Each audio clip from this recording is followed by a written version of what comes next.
지난주 금요일 28일이죠. 민주당 초선 의원들이 긴급 성명을 내고 마은혁 임명 안 하면 국회는 아무것도 따지지 않겠다. 그런데 하지 않았고요. 다시 또 4월 1일까지 임명해라 이렇게 요구하고 있습니다. 이에 대해서 국민의힘도 더 이상 좌시하지 않겠다 이런 입장입니다. 저희는 여러분께도 좀 묻고 싶습니다. 진짜 내란은 누가 하고 있는 것이냐? 누가 하고 있죠? 민주당이죠. 그러니까 이게 사실 여기까지 온 것만으로도 지금 민주당이 굉장히 코미디 상황을 만들고 있는 거죠. 왜냐하면 애초에 근데 저희가 소개 좀 하고 들어갈까요? 네네네. 네, 저희 이제 박민영 국민의힘 대변인이고 어쨌거나 방송 너무 잘하셔가지고 제가 갑자기 질문이 훅 들어오셔가지고 네. 제가 이제 또 우리 그 매일신문 이동재 기자의 뉴스 캐비넷 자주 왔다가 우리 일타 뉴스는 오늘 처음 왔습니다. 그래서 아무튼 잘 부탁드리고 또 우리 홍석준 의원님 사회자가 바뀐 것 같아요. 저희 일타뉴스 시작한 오셨습니까? 이후에 네네. 진짜 일타뉴스 첫 방송부터 계속 함께 해주시고 계셔가지고 너무 네, 친근하시고 저 모르시는 분들도 있을 수 있으니까 네. 그래서 다시 질문으로 돌아가면 애초에 지금 헌법재판관 그 임명이 지연된 이유가 누구 때문이냐라 그러면 네. 작년 10월에 국회목 3인 재판관 임기가 끝났잖아요. 10월에.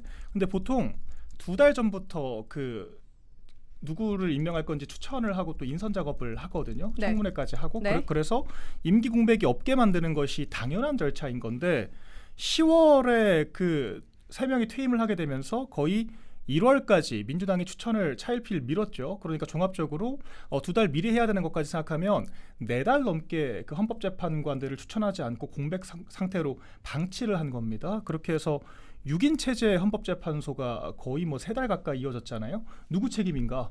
아니, 방통위원장 이 그 직무정지 연장시킬 목적으로 일부러 의도적으로 헌법재판관들 추천 안 한 게 민주당이지 않습니까? 그래서 네. 그런 상황을 저희가 극복하기 위해서 애초에 원래 헌법재판관 국회 몫은 여당 1명, 야당 1명, 여야 합의 1명이거든요. 그렇죠. 그런데 저희가 민주당이 하도 목리를 부리니까 알았다, 빨리 하자라고 해서 저희가 여당 1명, 야당 2명으로 잠정적으로 얘기를 한 거예요. 그런데 그 야당 2명도 숫자만 맞춘 거지 저런 마은혁 같은 사람을 데려올 거라고는 상상도 못했던 거죠. 그러니까 이런 상황에서 비상금이 터졌는데 민주당이 자기네들이 과거에 그 목리 부리고 억지 부린 거는 하나도 얘기 안 하고 야 2명 합의하기로 했으니까 그냥 우리가 추천한 사람 무조건 올려라 이렇게 이야기를 하고 있는 거기 때문에 저희가 납득하기가 어렵다라는 거고 근데 자기네들이 6인 체제를 몇 달 동안 이렇게 방치를 했으면서 이제 와서 8인 체제가 부족하다라고 하면서 마은혁 재판관 임명을 마치 이 내각 총마비 그러니까 아예 국무위원 총 탄핵을 이야기할 정도로 이렇게 중하게 보고 있다는 것 자체가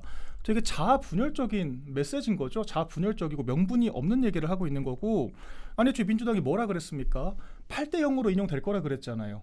그래서 8대 0으로 무조건 인용될 거라고 하면서 초시계까지 동원해서 거의 뭐 한 달 반 동안 날치기로 지금 변론을 다 진행을 했으면서 이제 와서 6인 체제, 그러니까 8인 체제에서 인용 안 될 것 같으니까 마은혁을 다시 넣어서 뭐 변론 재개라도 하자라는 건가요? 그러면은 초시계까지 해서 증인까지 제안하고 대통령 그 3분 발언조차 못하게 막았으면서 이제 와서 변론 재개하면 그걸 국민들이 납득을 하겠습니까? 그러니까 지금 이 말도 안 되는 정말 애들 속꿉장난만도 못한 그런 지금 얼치기판을 만들고 있는 거고 이런 식으로 만약에 민주당이 정말 규칙 다 깨버리고 나서 정말 만약에 마은혁 재판관 들어가서 파면 된다라고 하더라도 국민들이 납득을 안 하겠죠. 이걸 민주당이 알아야 될 것 같습니다. 자 그러면은 내일 4월 1일까지 마은혁 재판관 임명하라 이렇게 민주당이 주장하고 있잖아요. 예. 그러니까 제가 다시 또 초반의 질문으로 돌아와서 그러면 진짜 내란 누가 하고 있냐?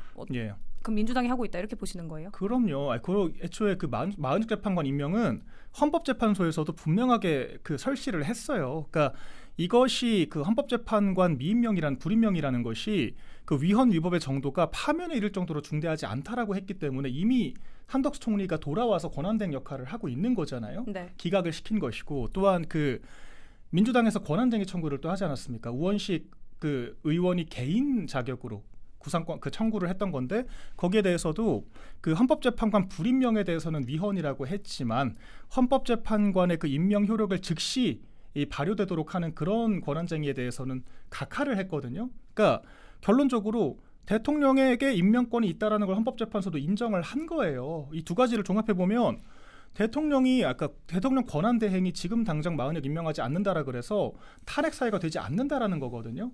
근데 이제 이런 것들을 알고 있으면서 또다시 탄핵을 하겠다라고 하는 것 자체가 이거는 행정부 수장에 대한 협박이고, 우리가 이렇게 행정부 수장을 협박하고 국무회의라는 국가 최고 의결 기구를 마비시키겠다라고 하는 것은 이건 국가 전복 시도입니다. 그러니까 저희가 여기에 대해서 내란 음모, 내란 선동이다, 고발하겠다라고 이야기를 한 겁니다. 그러니까 협박이다라고 말씀하셨습니다. 예, 우리 그 대한민국의 이제 그 헌법재판소도 있고 이제 대법원이 있어서 관련된 판례를 종합적으로 봤을 때 국헌 문란 행위에 대해서 대법원에서 97년도 대법원 판례가 1979년 12.12 관련해서 국헌 문란 행위라는 정의를 명백하게 했습니다. 국헌 문란 행위 정의가 뭐냐면 일정 기간 동안 국가 기관의 기능을 마비시키는 행위를 국헌 문란 행위다라고 이제 정의를 하고 있습니다. 그렇게 되면 사실은 지금 이제 민주당이 보이는 이런 행태를 보면 이렇게 무차별적으로 지금 이제 탄핵을 하는데 벌써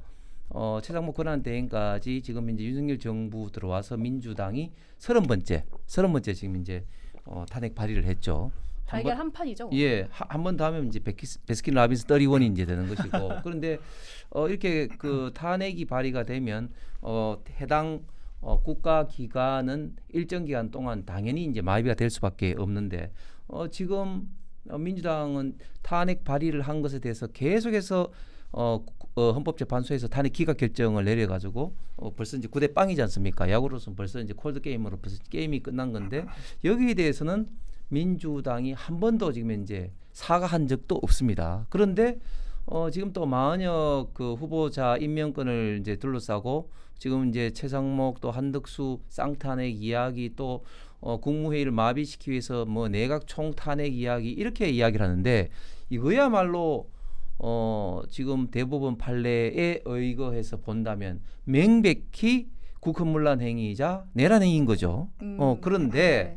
지금 민주당의 행태를 보면 12.3 비상계엄 직후에 이거는 뭐 내란이고 또 탄핵이고 하기 때문에 당연히 대통령은 탄핵돼야 되고 또 내란 어떤 수괴다 이런 논리로 계속적으로 이제 몰고 왔고 2월 중순까지만 하더라도 어떻게 됐습니까? 이것은 뭐 볼 것도 없이 뭐 탄핵이 되기 때문에 2말 3초라는 이야기를 해왔습니다. 그러다가 점점 분위기가 이상하게 되고 특히 또 최근에는 뭐 민주당에서도 지금 탄핵이 안 될 것 같으니까 이제는 탄핵을 뭐 빨리 선고를 해달라는 이런 논리보다는 마은혁을 임명해달라는 어떤 논리로 완전히 이제 바뀌어지면서 완전히 마은혁 임명을 위한 총공세를 지금 펴고 있습니다. 지금 민주당 초선 의원들은 또 뭐 내각 총 뭐 탄핵 이야기도 있지만 우원식 국회의장까지도 지금 권한쟁의라든지 또 지위 확인 소송을 심판을 지금 청구하고 있는데 저는 우원식 의장의 이런 어떤 태도야말로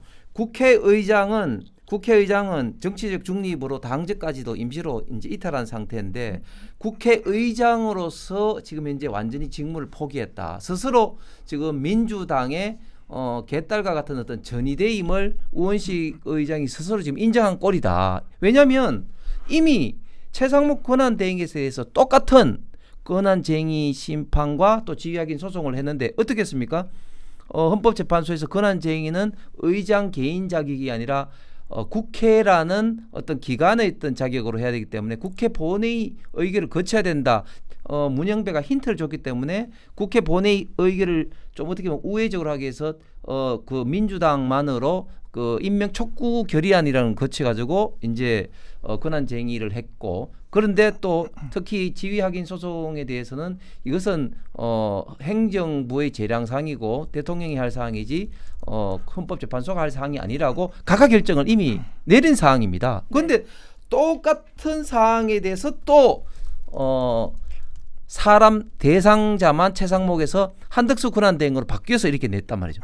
이거야말로 정말 국회의장으로서 정말 자격이 없다. 그래서 국민의힘이 지금 고소하겠다, 더 이상 참지 않겠다 이렇게 나섰잖아요. 네. 근데 저는 여기서 김어준 씨는 왜 자꾸 포함이 되는 건가 이런 의문은 좀 들더라고요. 왜 국회의원들 사이에서 자꾸 이분이 언급되는 건지. 뭐 사실 김어준 씨가 뭐 저희가 우스갯소리를 말하지만 저는 진짜 그렇다라고 생각해요. 그 영향력을 봤을 때는 뭐 김어준 씨 방송 나가서 총선 때 큰절까지 하잖아요. 국회의원들, 네. 뭐 이현주 의원 포함해서. 네. 그러니까 그럴 정도로 민주당 내에서는 영향력이 큰 사람인데 네. 실제로 이 지난주에 김어준 씨 방송에서 이 김용민 의원을 포함해서 여러 초선 의원들을 불러다가 이런 이야기를 모의를 했습니다.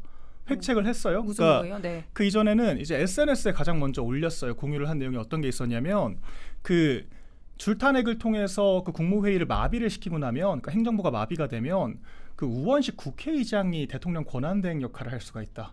이런 식의 그 소위 찌라시 같은 그런 이 사진을 자기 SNS에 올린 거예요. 다 그러니까 탄핵시켜서 아무도 안 남으면 예, 그러니까 네. 행정부가 다 마비가 되고 나면은 그 국회의 수장인 근데 이 자체가 사실 삼권 분립을 부정하는 되게 위헌적인 발상이죠. 민주주의에 대한 도전인 거죠. 그러니까 입법부 수장이 행정부 수장을 겸하겠다라는 거니까. 근데 사실 그거는 무리수라고 생각을 했는지 조금 플랜을 바꿔서 지난주부터 이제 무슨 얘기를 하기 시작하냐. 그러니까 국무회의가 마비가 되면 원래 이제 우리가 국회에서 법안을 통과를 시키면 대통령이 공포를 하든지 제2요구를 하든지 그 두 번째 절차가 있는 거잖아요. 그런데 이제 국무회의를 마비를 시키면 공포 절차 없이 자동 공포가 된다.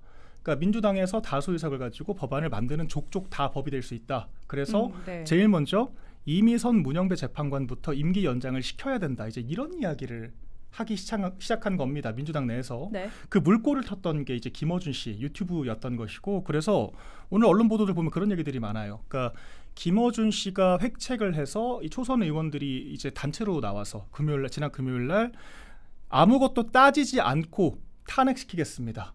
이런 얘기를 하게 된 거 아니냐. 그러니까 결과적으로 맞습니다. 네. 이 물꼬를 튼 건 김어준 아니냐. 이제 이렇게 얘기를 하는 거고요. 그래서 우리가 그 초선 의원들 고발하겠다라고 하지 않았습니까? 이거 내란 선동이 맞거든요. 왜냐하면 탄핵이라는 것은 분명한 사유가 있어야 돼요. 왜냐하면 이게 직무정지가 되는 것만으로도 아까 말씀하신 것처럼 국가에 크나큰 이게 해악이 되기 때문에 네. 그 국회에서 탄핵 소추를 하는 것 자체도 엄격한 요건을 따져야 되는데 아무것도 따지지 않겠다라고 했거든요. 이거는 정말 이유 없이 명분 없이 이 국가 기능을 마비시키겠다라고 이야기를 자백을 한 것이기 때문에 이건 내란 자백이다. 저희가 그렇게 강력하게 지적을 할 수밖에 없는 거고요. 또 이제 민주당이 그렇게 해서 목적을 달성할 수는 있느냐. 사실 오늘 약간 논조가 수그러들었어요. 그러니까 뭐 고발이 무서워서였든지 뭐든지 모르겠는데 그 지도부에서는 초선 의원들 생각일 뿐이다. 이렇게 좀 거리를 두기 시작을 했더라고요. 근데 그럴 수밖에 없는 게 국무회의가 마비가 되면 민주당이 원하는 것도 얻을 수가 없습니다. 이를테면 마은혁 재판관 임명은 뭐 권한대행 혼자 하나요? 그러니까 임명할 권한대행이 있어야 되고 국무회의가 열려야 임명을 하죠. 그러니까 그 민주당이 원하는 마은혁 임명도 할 수가 없게 되는 것이고 저희가 진짜 만약에 대통령이 그렇게 꼼수로 탄핵이 된다라 그래서 조기 대선을 간다라고 해도 그 재보궐선거를 하려 그러면 그것도 국무회의를 통해야 되는 거거든요. 그렇죠. 네. 그러니까 그러면 결과적으로 민주당이 이렇게 꼼수를 부려봤자 원하는 건 아무것도 얻을 수가 없어요. 그리고 어차피 그 문영배 이미선 재판관 임기 연장도 불가능하다라고 이미 입법조사처에서 2번이나 이야기를 했거든요.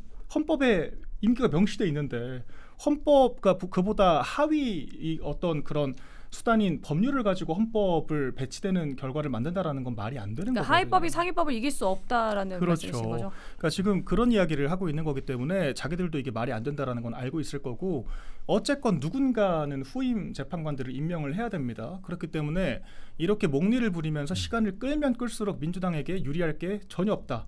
전 이거를 깨달아야 한다라고 생각을 하고요. 저희가 그래서 이런 법리 검토를 포함해서 정말 만에 하나 줄탄핵을 시도하는 경우들을 감안을 해서 그 국무회의 의사의결 그 규정은 대통령령으로 권한대행이 바꿀 수가 있거든요. 그래서 현재는 이제 과반 이상 국무위원들이 참석을 해야 이게 의사 진행이 가능하다라고 되어 있는데 방통위처럼 2인 체제에서도 의사의결이 가능하도록 바꾼다. 그러니까 다수결로 표결하도록 바꾼다. 뭐 이제 이런 식으로 저희가 조정을 할 수 있는 거거든요. 그래서 정말 이게 국가 마비 사태가 국민들에게 끼칠 피해를 생각했을 때 저희가 선제적으로 이런 법리 검토를 해둘 필요가 있다. 그래서 오늘부터 그런 얘기들을 적극적으로 하고 있습니다.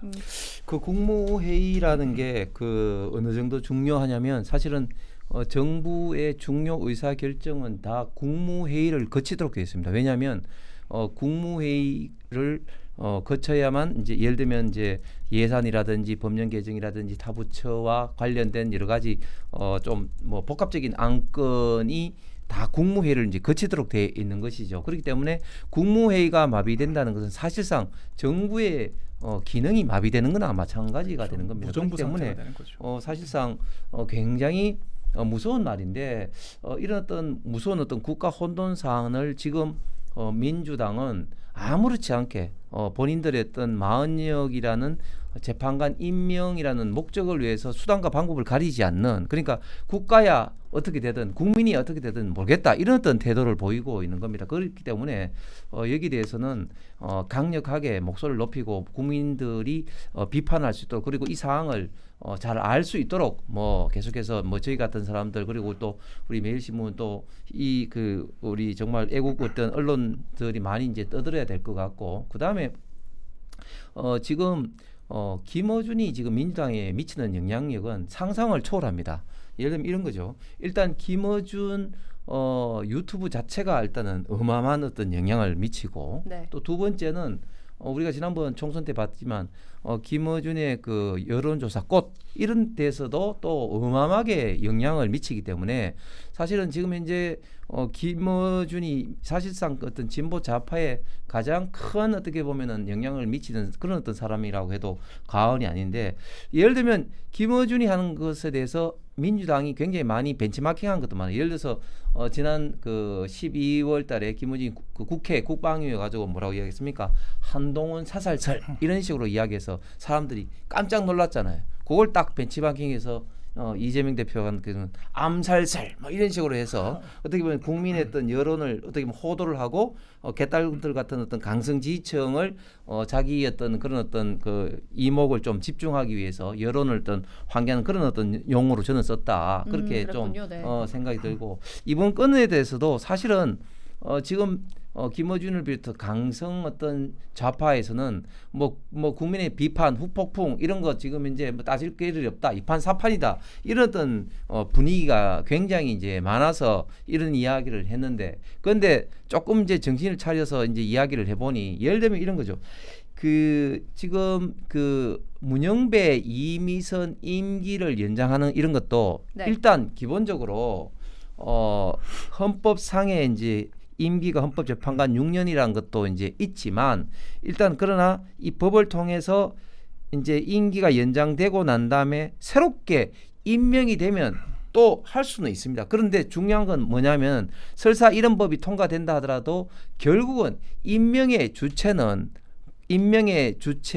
행정부의 수장이 될 수밖에 없습니다. 국가 원수로서 행정부 수장이 임명을 해야지 이 법이 발효된다 하더라도 되지, 설사 이 그 국무회의가 마비돼서 거부권을 행사 못한다 할지라도 국회의장이 임명을 할 수는 없는 거죠. 네. 그렇기 때문에 이런 어떤 법이 설사 거부권으로 국무회의가 무력화된다 할지라도 본인들의 목적을 달성할 수 없다, 문영배, 이미선의 임기를 연장시킬 수 없다, 이런 것이 이제 명확하기 때문에 지금 약간 이제 한 발을 빼고 있는 그런 상황인 거죠.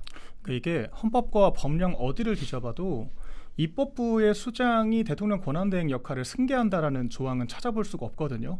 실질적으로 가능하지가 않죠. 상호 견제와 긴장 관계인 입법부와 행정부가 어떻게 권한을 한 사람이 다 가질 수가 있겠습니까? 말도 안 되는 이야기를 하는 거고, 그렇기 때문에 사실 이게 법안이라는 게 또 자동 공포만 된다라고 끝나는 게 아니잖아요. 그 공포된 법안을 누군가가 집행을 해야 될 거 아닙니까? 네. 그 집행을 하는 게 행정부거든요. 그래서 법안에도 그 법안의 조항만 있는 것이 아니라 대통령령으로 정한다, 그러니까 시행령으로 하는 것들이 대부분이에요. 그런데 그 대통령령 시행령을 결정하는 것도 국무회의거든요. 그렇다라 그러면 정말 뼈다귀밖에 없는 이 법안들만 공포를 해서 국정을 하겠다라는 것도 사실 말이 안 되는 거고, 그렇게 해서 억지로 뭔가 법률안을 이렇게 조악하게 만든다라고 하더라도 결국에는 그 집행의 주체인 그 국무위원들, 즉 부처의 장관들이 다 사고 상태, 직무정지가 된 상태인데 누가 이걸 집행을 할 건가요? 그러니까 저희가 무정부 상태를 획책한다라고까지 이야기를 하는 거고, 민주당이 정말 행정 경험이 그래도 15년 있지 않습니까? 세 번 네. 집권을 했는데도 불구하고